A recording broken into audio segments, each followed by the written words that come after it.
All right, guys, welcome back to another video. So today we have the final part 3, and that is how I make sure I can leave any country at any time. And so I think most men don't plan to get stuck overseas, and it just kind of happens sometimes.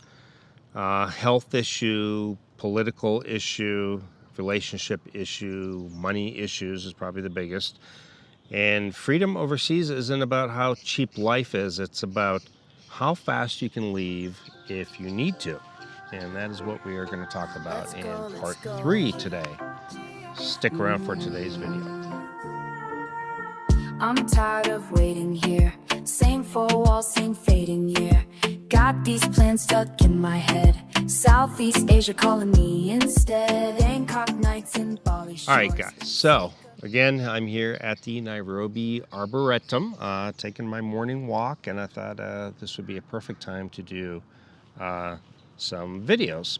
All right, so number one, guys, and that is I always have an exit fund. So I assume, and listen, I just want to let you know up front, when I travel to a country, for example, when I flew to the Philippines for the first time, it was a one-way with a throwaway ticket.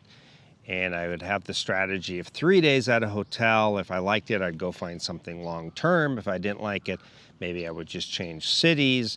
And if I really hated it altogether, then I would just buy a ticket and get the hell out of there. I wasn't committed to anything long-term yet.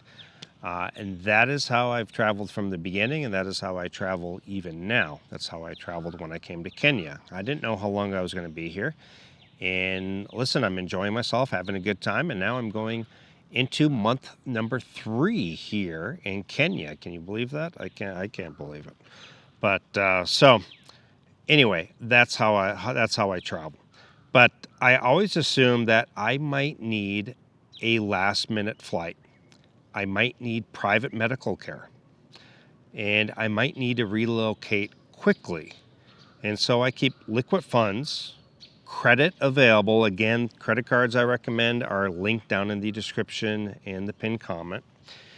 And no money locked away. Hope is not strategy, guys. So I don't depend on local systems. And what do I mean by that? I don't assume hospitals will be modern, insurance will be accepted, or power or internet will always work. So I prepare for reality and not brochures. And number 3, I protect my health proactively. So I don't wait until things are serious. I address issues early. I eat as healthy as I can. I work out. It's always important now. I fell out of working out for about 6 months, guys. And I lost a little bit of muscle mass, and I did lose some weight, which was, that part was a good thing.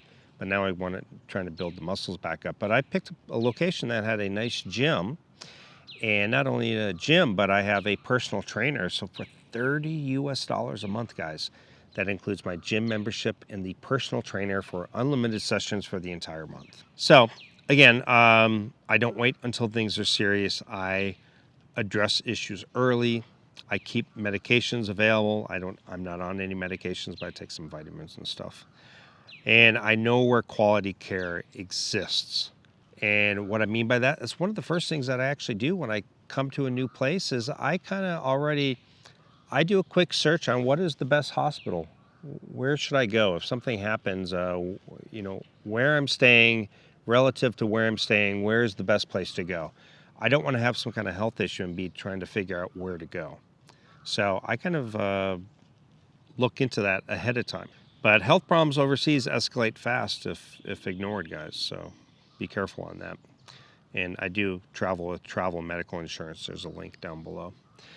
And number 4, I keep documents ready always. So my passport is valid, undamaged, easily accessible, which is why I carry like a sling bag.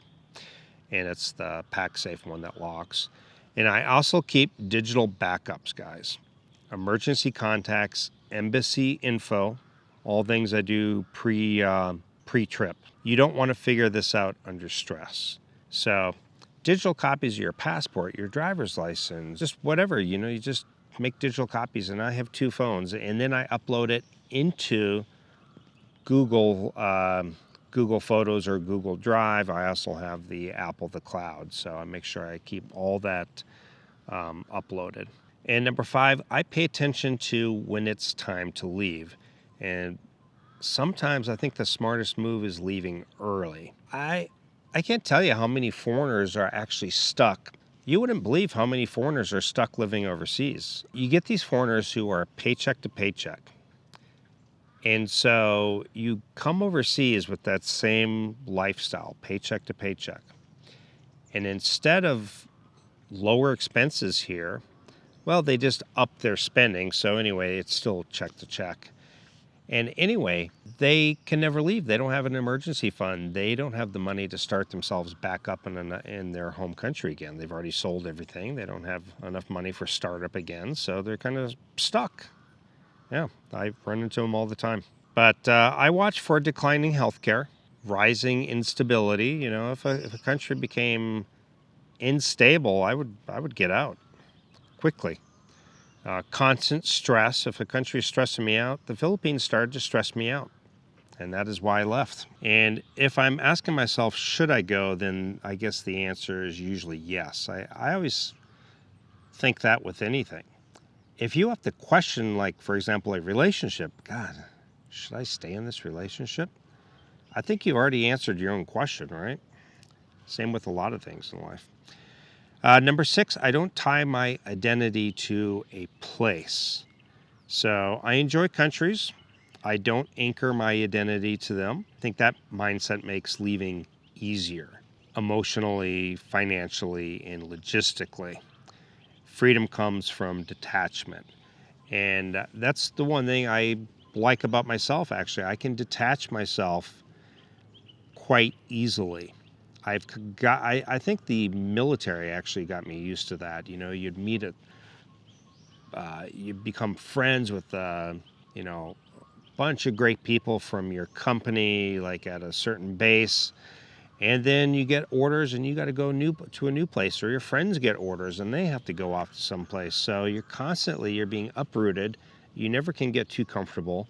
And, you know, and I think that's carried on with me, and I think it helps in a lot of ways. There could be some negatives to it, I suppose, too, but in a lot of ways, I think it's a good thing.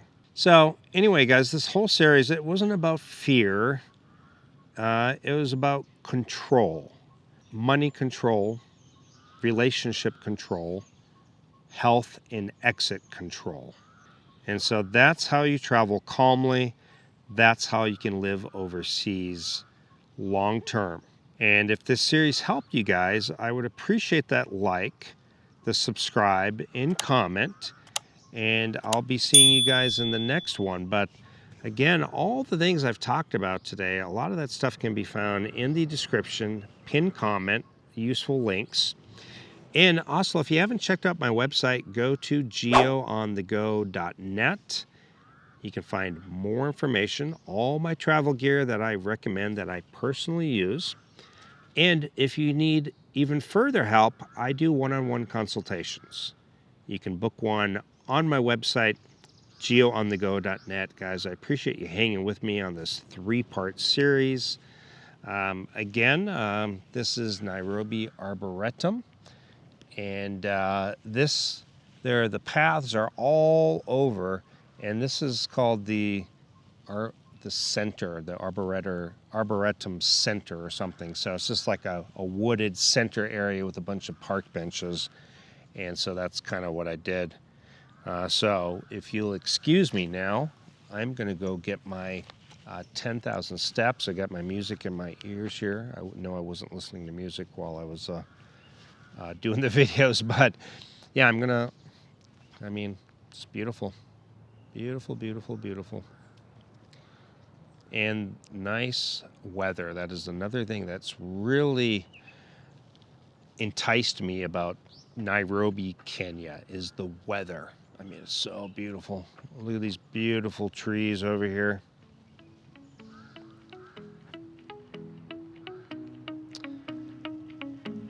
All right, guys. Thanks for watching again. See you in the next one. Ciao. Said you're ready to fly. Southeast Asians calling. You, let's go. You let's go. Time keeps moving, but we stay.